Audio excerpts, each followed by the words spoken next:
আমাদের এই দাবির সাথে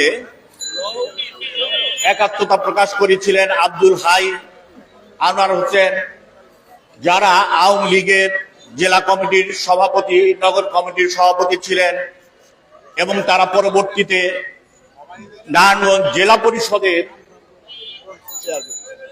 তারা চেয়ারম্যান প্রশাসক হয়েছিলেন। কিন্তু দুঃখের বিষয়, তারা যখন এই জেলা পরিষদের দায়িত্ব নেন তখনও তারা আমাদের এই দাবিগুলোকে উপেক্ষা করেছেন। অর্থাৎ এই গত 15-16 বছরে যেভাবে লুটপাট হয়েছে, তারা লুটপাটের অংশদারী হয়েছেন। আমাদের নারায়ণগঞ্জের যে জায়গা ভূমি রয়েছে এর মধ্যে শতভাগ মালিকানা হচ্ছে নারায়ণগঞ্জের জনগণের।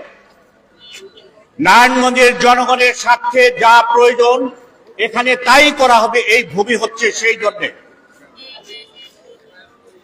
আমরা হাসপাতাল করি, স্কুল কলেজ শিক্ষা প্রতিষ্ঠান করি, পার্ক করি। এইটি নারায়ণগঞ্জের মানুষের নাগরিকের প্রয়োজনে আমরা করি। কিন্তু কি প্রয়োজনে নারায়ণগঞ্জের এই ডাক বাংলো এবং এই পুলিশ ফাঁড়ি নারায়ণগঞ্জের মানুষের কি প্রয়োজনে আসছে, এটা আমাদের বোধগম্য না।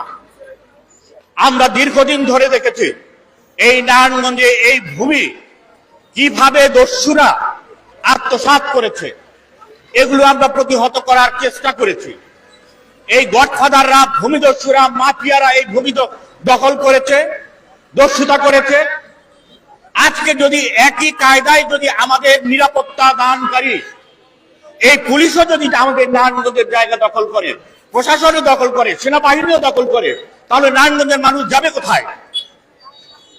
যেই জন্য আমরা একটা বিষয় স্পষ্টভাবে বলতে চাই জেলা প্রশাসককে, আপনি এই জেলার অভিভাবক, সরকারের পক্ষ থেকে আপনি জেলা ম্যাজিস্ট্রেট এই নারায়ণগঞ্জের।